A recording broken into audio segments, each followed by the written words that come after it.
Leçon 9, page 26. La ferme de Insa Camara. La ferme de Insa Camara. Ferme nag buñ ko waxee bu ma nee tool rek champ mooy firi tool bu simple comme sa tool wala tool ke ferme nag mooy bërëb bu yaatu lay doon boo xam ne da ngay def ay nag ci biir ay poulailler ci biir ay maraîchage ci biir ay lépp ci biir comme li ñu naan ferme Baba Diaw bi loolu mooy ferme boo xam ne lépp a ngi ci biir. La ferme de Insa Camara. Une voiture s'arrête au milieu de la cour. nee na benn oto taxaw na ci diggub ëtt bi de la cour. Un homme en descend. Un cartable à la main. nee na un homme en descend mooy ak góor daat cay wàcc. En descend mooy en boobu day wane ne daa wàcc ci oto bi. Un cartable à la main nee na benn cartable mooy ab sac à la main nekk ci loxo ba mu yor ci loxo ba rek benn cartable. Il s'adresse à un ouvrier qui poussait une brouette non loin de là. nee na muy wax ak nag il s'adresse muy wax ak moom muy wut sa adressé kàddoom rek mooy mu wax rek un ouvrier ab liggéeykat. Qui poussait ouvrier mooy ki ñu fi jël muy liggéey qui poussait une brouette ki doon pousse benn brouette non loin de là ci soriwut foofu. C'est bien ici la ferme de Insa Camara fii mooy ferme Insa Camara. Oui, c'est ici c'est ici. Où puis-je trouver monsieur Camara fan laa mën a gisee monsieur Camara. Au fond du hangar ci mbaar male fu sës ci mbaar male au fond à droite ci sa ndeyjoor. Le visiteur s'engage dans le couloir qui traverse le hangar. nee na visitekat boobu mooy seetsikat boobu daal di dugg s'engage dans le couloir dugg ci couloir boobu bi nga xam ne mooy jéggi mbaar moomu le hangar bi nga xam ne mooy jéggi mbaar mi.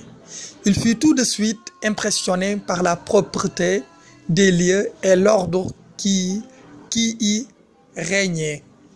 nee na il fut tout de suite impressionné nee na ca saasa rek moom daay yéemu ci setuk par la propreté ci setuk des lieux ci setuk bërëb yooyu et l'ordre ak nizam boobu maanaam tegaloo maanaam ni mbir yi ni ko tege lu nekk place am mooy ordre et l'ordre qui régnait ak ordre boobu nga xam ne moo fa doon dominer moo fa doon nekk daal moo fa amoon moom lañ fa amal. Régner buñ ko waxee mooy dominer saytara boobu. Les étables sont balayées et les litières fraîchement changées. nee na gétt yi les étables sont balayées dañ leen a bale et les litière mooy liñ ciy lal fraîchement changé mooy dañ leen a changé léegi fraîchement changé dañ leen a soppi léegi def yeneen litière nag mooy ay copeaux ay yeneen yi ñuy def ci gétt yëpp. Les mangeoires alignées le long du couloir permettant aux ouvriers de donner à manger aux bêtes sans salir leur habitation.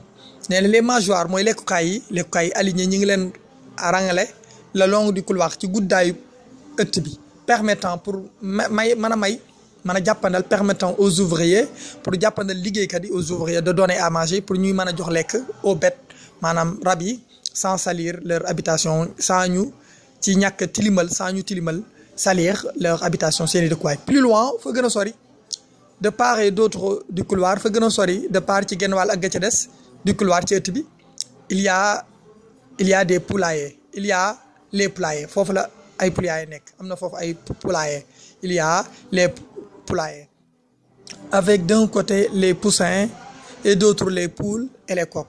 nee na am na ci wàll avec d'un côté ak benn wàll les poussins cuuj yi et de l'autre ci beneen côté ba les poules ginaaru jigéen yi et les coqs ak seex yi. Il présente le même état de propreté ñoom ñëpp rek genn setaay gi lañ am ñu ngay wane genn setaay gi il présente le même état de propreté même anamuk set. Arrivé au bout du couloir, le visiteur trouve un homme penché sur un jeune veau immobilisé par deux gaillards.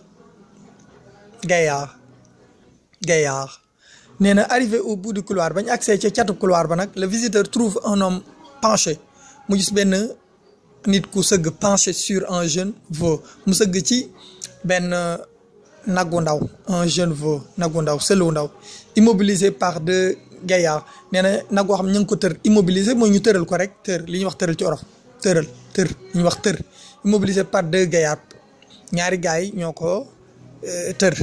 C'est Insa Camara kooku mooy Insa Camara il était en train de vacciner une bête nee na ma nga nekkoon ca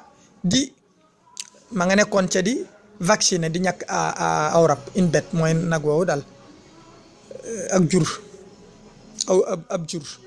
Bonjour messieurs, il est malade ce veau mais ne na ngeen def celui dafa malade dafa feebar il est malade ce veau celui dafa feebar demande le visiteur moo laaj la non lui répond instant je le vaccine contre les tétanos non instant daal lui répond instant tombe ko je le vaccine contre les tétanos non dama koy ñàkk rek pour wattu ko ci tétanos. Cette maladie fait des ravages parmi les jeunes veaux nee na maladie bi de daa yàq na fi lu bare bu ne faire des ravages mooy causer ay dégâts def na fi dégâts yu bari ci biir dem na parmi les jeunes veaux ci selu yu ndaw yi ay rey na ci yu bari daal mais dites-moi que puis-je faire pour vous mu ne ko mais wax ma lan laa la mën a defal que puis-je faire pour vous. Je suis le gérant de l'hôtel Saf de Mérina nee na man maay ki yor hôtelu Saf bu Mérina bi je cherche un fournisseur de poulet et de viande nee damay seet ku may man di jox fournisseur ku may man di jox ay ginaar poulet et de viande ak ndawal. On m'a parlé de votre ferme et je viens vous voir pour cela nee na dañ maa wax sa tool bi sa ferme bi ma daal di ñëw pour loolu ngir loolu pour voir pour cela pour xool ngir loolu ma bëgg. Si les prix que vous me proposez sont intéressants, j'accepte. Je préfère traiter avec vous ici plutôt qu'aller jusqu'à Dakar. Nee na bu dee prix si les prix que vous me proposez fekkee prix yi nga may proposé sont intéressants yu am njariñ lañ j'accepte kon nangu naa ndax man damay tànn je préfère traiter damay tànn liggéey ak traiter avec vous ànd traiter ak yow mooy liggéey ak yow ici plutôt ici fii badalan plutôt ci may dem aller jusqu'à Dakar may dem ba Dakar moo ma gënal. Les deux hommes se dirigent vers le bureau de Vincent Camara situé à l'entrée de la ferme nee na ñaari góor ñooñu ñaari hommes yooyu se dirigent ñu ngay jëm vers le bureau de Vincent Camara ñu jëm ca bureau de Vincent situé à l'entrée de la ferme nga xam ne ma ngay sax ca duggukaay l'entrée de la ferme duggukaay oto bi. Après le départ de l'hôtelier ci ginnaaw ba l'hôtelier bi kooku liggéey ci oto bi départ le fermier se frotte les mains nee na kooku borom tool boobu mooy dem ko tool boobu borom fermier mooy le fermier se frotte les mains dégg nga l'air satisfait nee na ma ngay moqar ñi loxo yi am anamug nag ku bëgg. Je vendrai mes produits sur place se dit-il nee na sama produit fii laa leen di jaay ci bërëb bi sur place se dit-il mu wax loolu. Ainsi mes dépenses seront réduites et avec mes bénéfices je pourrai agrandir ma ferme nee na ainsi ci lii mes dépenses seront réduites samay dépenses danañ wàññiku et avec mes bénéfices ci samay bénéfices je pourrai agrandir ma ferme dinaa mën a yokkaat sama ferme bi. Être impressionné mooy être étonné mooy yéemu. Les étables mooy lieu couvert où l'on ferme les vaches nee na mooy milieu bi ñu muur di ci tëj nag yi.